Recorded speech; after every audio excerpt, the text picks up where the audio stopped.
What's going on, everybody? Josh Engleman for Awesemo.com, and I am back with my NBA DFS contenders on FanDuel for Tuesday, June 22nd. Now be sure to hit that like button, subscribe to the channel, and hit the notification bell so you know when this and all of our other content goes live.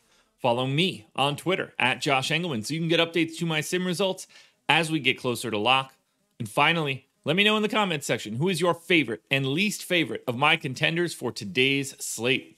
We are rounding out the bottom of my top 10 with Rajon Rondo, Cam Johnson, Jay Crowder, Ivica Zubac, and Reggie Jackson on the outside looking in.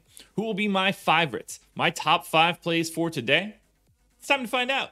We are really jumping up in tiers, going to number 5, MIKAL Bridges. He's 10K, 2% chance of being in the MVP spot, 4% at the star, 10% at pro, and 32% at utility. 48% of the time, Bridges is in the optimal lineup. This shouldn't be all that surprising at this point. He's going to play a ton. I've got him in for 36 minutes, right at 0.8 fantasy points per minute. So about 28 fantasy points for the game. You're not getting a lot of usage here, but you're going to get a 40% three-point shooter, 14 points, 4 boards, 2.5 assists, 2 stocks. You're really looking for Bridges to pick up some defensive stats. He's a fantastic wing defender. Any steals you get, being worth 3 on FanDuel is massive. So I'm going to Bridges primarily at the utility spot, but I do think you can sneak him into pro from time to time. Staying on the Suns for number 4, we're going to DeAndre Ayton. He's 12K. He's got a 4% chance of being in the optimal MVP, 13% chance at star, 22% at pro, and 16% at utility. 56% of the time you get DeAndre Ayton in the optimal lineup. I'm giving him 36 minutes. He was good offensively, a little bit less so defensively in game 1, but it didn't matter. Suns picked up the W. He's a fantasy point per minute guy, 34.7 fantasy points in this game, 16% usage, and a double-double right out of the gate. 15.5 points, 10 boards, 2 stocks.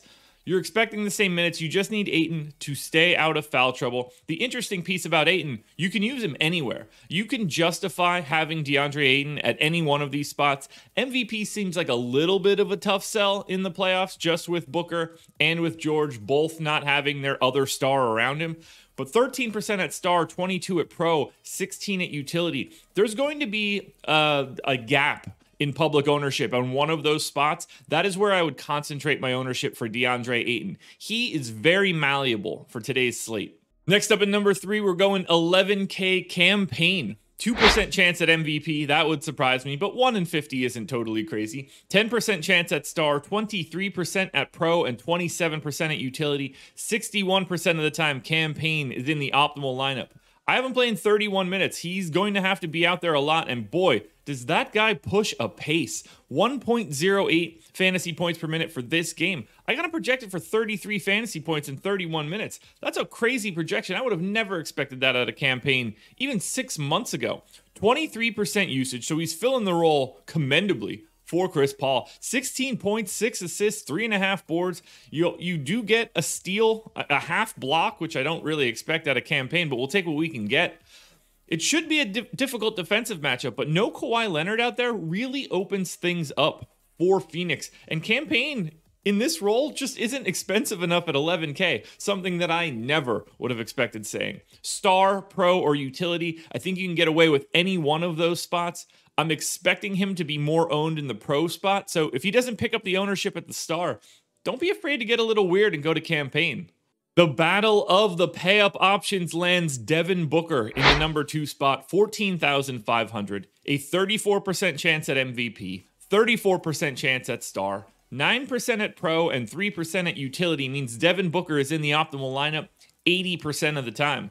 I've got him in for 40 minutes, 1.2 fantasy points per minute with no Chris Paul on the floor. That's 48 fantasy points, 32 real points, almost 7 assists, just north of 5 boards, 34% usage. Booker's going to do it all. He looked great in game 1. I'm expecting him to look great again in game 2, but I am interested to see what does Ty Lue change heading into game 2. But if we're paying up today, if you need to pick someone, I've got Devin Booker just slightly behind my number 1 guy. You're looking to go MVP and star primarily. Generally speaking, the utility ownership will be a little higher. My guess is that his star ownership will be a little bit lower. But either way, Devin Booker is one of the 2 quote-unquote locks for today. Now, before we get to that number one contender, one last reminder, hit the like button, subscribe to the channel, and hit the notification bell so you know when everything goes live. Then head to Twitter and follow me, at Josh Engleman. Only place that you can get updates to these sim results as we get closer to lock. And finally, let me know in the comment section underneath this video, favorite contender, least favorite contender. And if there's a guy that you thought should have been on this list, let me know who that was. Number one guy today, by a hair, Paul George, 15K. 52% chance of being the optimal MVP, 22% at star, 6% at pro, 2% at utility. 82% of the time you get Paul George in the optimal lineup. Basically 64% of the time you get Paul and Booker. So it's not too much bigger than a coin flip. I know that probably sounds crazy to some people, but salary is a big thing. 40 minutes for Paul George, 1.24 fantasy points per minute, just under 50 fantasy points for the game. Similar to Booker, 35% usage, 30 real points. You get some more rebounds here, 7.7 in fact, 5.5 assists, almost 2 stocks. These are the two guys that you expect to carry the full weight of scoring for both teams. You're going to get a lot out of George with no Kawhi. You're going to get a lot out of Devin Booker with no Chris Paul. The margins between the two are fairly slim, but I think it's more likely that Paul George is the optimal MVP than Devin Booker. Public ownership will dictate how aggressively you should move with both of those guys. I don't think it's surprising that they're the top two guys, but Paul George is the number one contender for today's slate. Alrighty, folks, that will do it. Those are my NBA DFS contenders on FanDuel for Tuesday, June 22nd. No process show any longer, but DraftKings version's around here somewhere. Strategy show, 10 a.m. with Laffy, and then I'm back tonight, 7:45 Eastern Time, NBA Live before lock. I'll be on Tuesday, Wednesday, and Thursday. You don't want to miss it. Good luck tonight, everybody. I will be back again tomorrow morning for another edition of the Contenders.